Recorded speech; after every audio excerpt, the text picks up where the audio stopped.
14 സ്ഥലം. ഈശോയുടെ മൃതദേഹം കല്ലറയിൽ സംസ്കരിക്കുന്നു. 14 ഇടമെന്ന് പറയുന്നത് പത്തനംതിട്ട. നമ്മൾ പരിചയപ്പെടുന്ന ക്രിസ്തുമുഖം ഒരു കുഞ്ഞു മാലാഖ, അയലിൻ ഷെറിൻ അബ്രഹാം. ഈ ഇടയ്ക്ക് നമ്മൾ പത്രവാർത്തകളിലും പേപ്പറിലുമൊക്കെ നിറഞ്ഞ ഒരു സാന്നിധ്യമായിരുന്നു ഈ കുഞ്ഞ്. മനോരമ ഈ കുഞ്ഞിനെ വിശേഷിപ്പിച്ചതുപോലും കുഞ്ഞിക്കവിൾ മേഘമെന്നാണ്. അവൾ ആരാണെന്ന് നമ്മൾ ഒരുപക്ഷെ ചിന്തിക്കും. കേരളത്തിൽ ഏറ്റവും പ്രായം കുറഞ്ഞ അവയവദാതാവ്. അവയവദാനം നൽകിയെന്നുള്ളതിൻ്റെ പേരിൽ 10 മാസം മാത്രം പ്രായമുള്ളൂ. ഇവള് തൻ്റെ അപ്പനായ അരുണിൻ്റെ കൂടെയും അമ്മയായ ഷെറിൻ്റെ കൂടെയും കാറിൽ യാത്ര ചെയ്യുമ്പോൾ ഒരു റോഡ് അപകടത്തിൽ മുറിവേൽക്കുകയാണ്, മരണത്തോട് മല്ലിടുകയാണ്. ഈ അയലിനെ രക്ഷിക്കാനായിട്ട് പല ആശുപത്രികളിലേക്ക് ഇവർ കടന്നു പോകുന്നുണ്ട്. അവസാനം ഫെബ്രുവരി 5 അപകടം നടക്കുന്നു. ഫെബ്രുവരി 13 അമൃത ആശുപത്രിയിൽ വെച്ച് മസ്തിഷ്ക മരണം സംഭവിക്കുകയാണ്.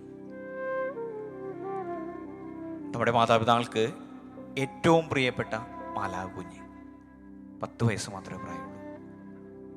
ആ മകളെ, അവരുടെ ഏറ്റവും വലിയ സന്തോഷത്തെ, അവരുടെ പ്രതീക്ഷകളെ അവർക്ക് വേണമെങ്കിൽ ആ കല്ലറയിൽ ഒതുക്കാമായിരുന്നു.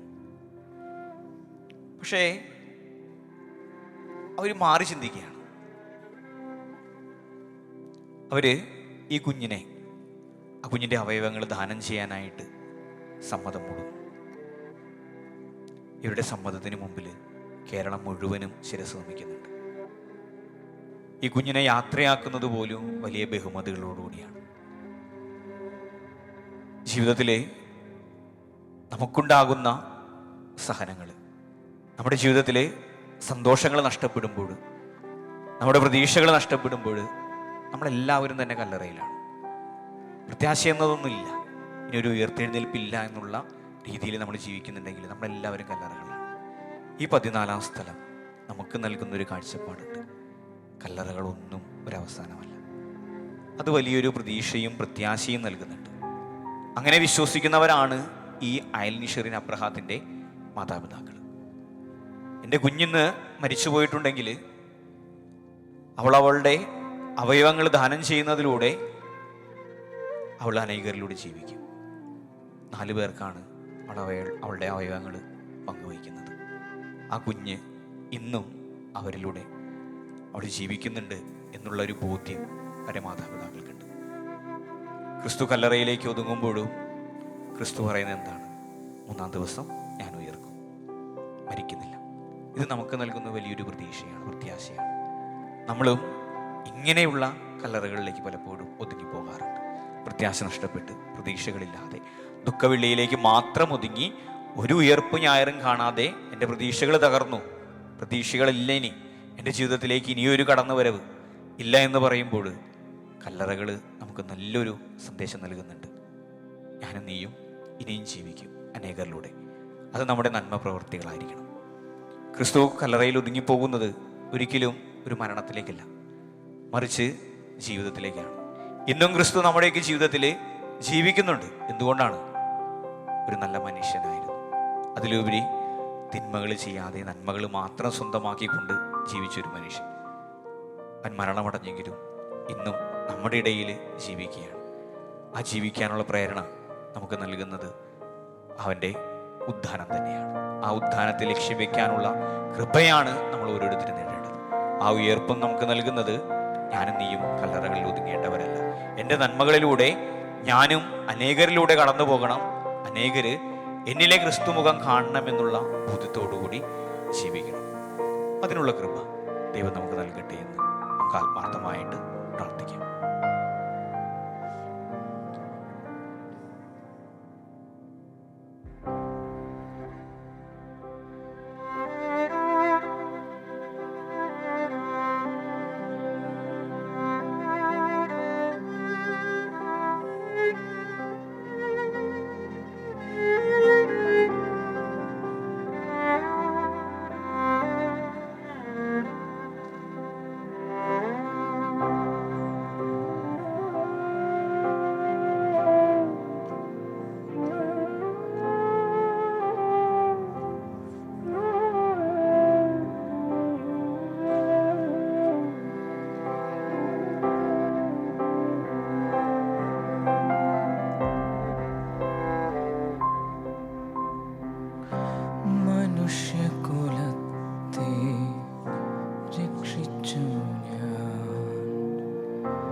നമുക്കായി സ്വർഗത്തിൽ സ്ഥലമൊരുക്കാൻ യേശുവേ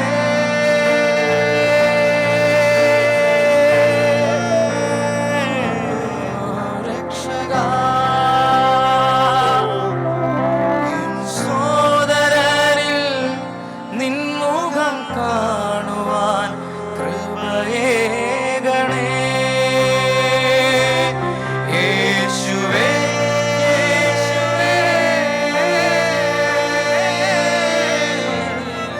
രക്ഷകാ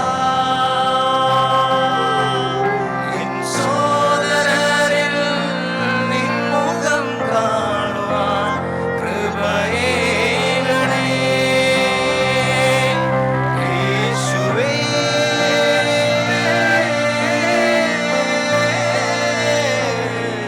രക്ഷകാ എൻ സോദരരിൽ നിൻമുഖം കാണുവാൻ കൃപയേകണേ.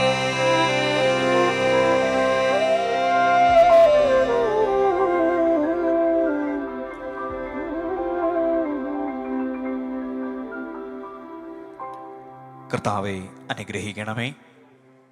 മാതാവേ, ക്രൂശിതനായ കർത്താവിന്റെ തിരുമുറിവുകൾ എൻ്റെ ഹൃദയത്തിൽ പതിപ്പിക്കണമേ. സ്വർഗസ്ഥനായ ഞങ്ങളുടെ പിതാവേ, അങ്ങയുടെ നാമം പൂജിതമാക്കണമേ. അങ്ങയുടെ രാജ്യം വരണമേ. അങ്ങയുടെ തിരുമനസ് സ്വർഗത്തിലെ പോലെ ഭൂമിയിലുമാക്കണമേ. അന്നു വേണ്ട ആഹാരം ഇന്ന് ഞങ്ങൾക്ക് തരണമേ. ഞങ്ങളോട് തെറ്റ് ചെയ്യുന്നവരോട് ഞങ്ങൾ ക്ഷമിക്കുന്നത് പോലെ ഞങ്ങളുടെ തെറ്റുകൾ ഞങ്ങളോടും ക്ഷമിക്കണമേ. ഞങ്ങളെ പ്രലോഭനത്തിൽ ഉൾപ്പെടുത്തരുതേ, തിന്മയിൽ ഞങ്ങളെ രക്ഷിക്കണമേ.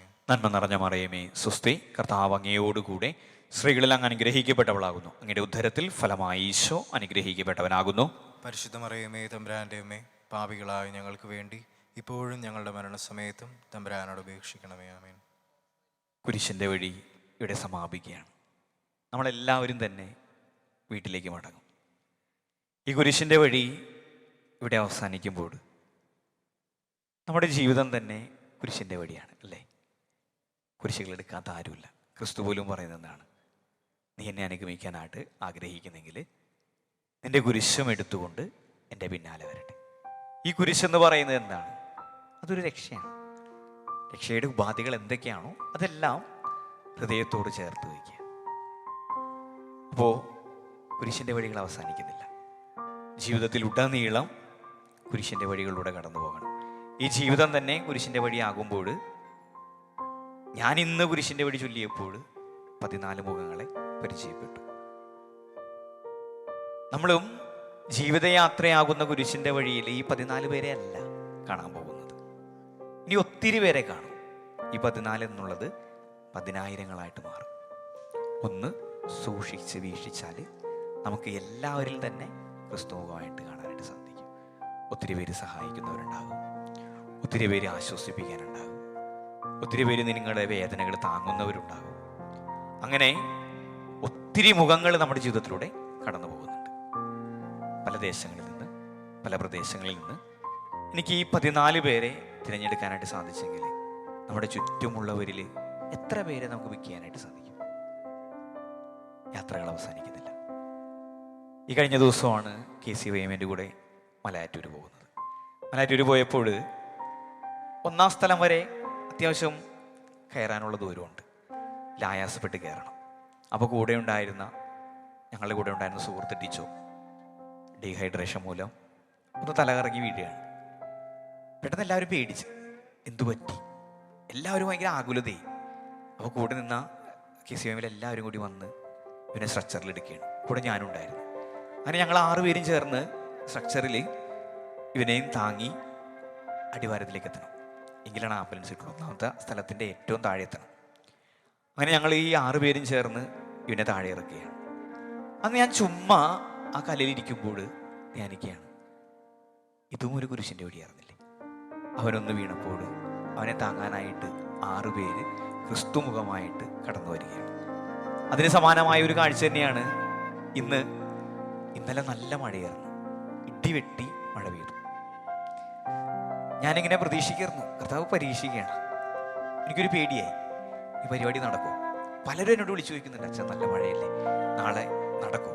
പിന്നീട് ഞാൻ ഒരുപാട് പേരെ വിളിച്ചു തുടങ്ങാൻ തുടങ്ങി, പ്രാർത്ഥിക്കണോട്ടാ മഴ പെയ്യാതിരിക്കാനായിട്ട്. 5:30 മഴ പെയ്യണം. ഞാൻ ആകെ അസ്വസ്ഥനായി. അപ്പം ഞാനിങ്ങനെ ആകുലപ്പെട്ട് മുകളിലേക്ക് നോക്കി വെക്കുമ്പോൾ പലരും വന്ന് ചോദിക്കുന്നുണ്ട്, അച്ഛാ മുഖം മാറിയില്ല, അച്ഛനിങ്ങനെ നോക്കി നോക്കി മഴ പെയ്യിക്കല്ലേ.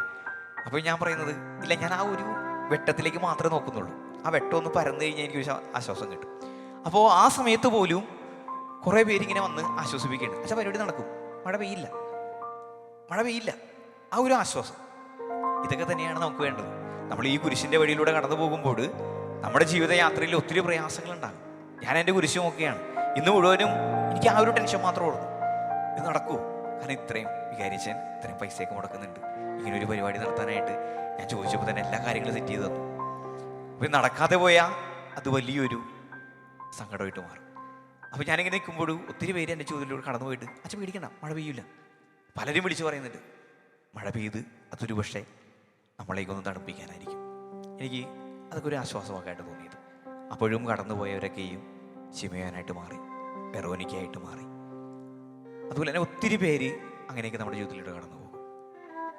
നമ്മളിന്ന് വീട്ടിലേക്ക് മടങ്ങുമ്പോൾ ജീവിതയാത്രകളിൽ അവസാനിക്കാത്ത ഈ ഓട്ടത്തിൽ ഒത്തിരി മുഖങ്ങൾ പരിചയപ്പെടാൻ, ഒത്തിരി മുഖങ്ങളിൽ ക്രിസ്തു മുഖം ദർശിക്കാനായിട്ട് സാധിക്കട്ടെ എന്ന് പ്രാർത്ഥിക്കാം. എല്ലാവർക്കും നല്ലൊരു രാത്രി നേരുകയാണ്. കൃപ നിറഞ്ഞ ഒരു യാത്ര നേരുകയാണ്. ദൈവം നിങ്ങളെ ഓരോരുത്തരെയും സമൃദ്ധമായി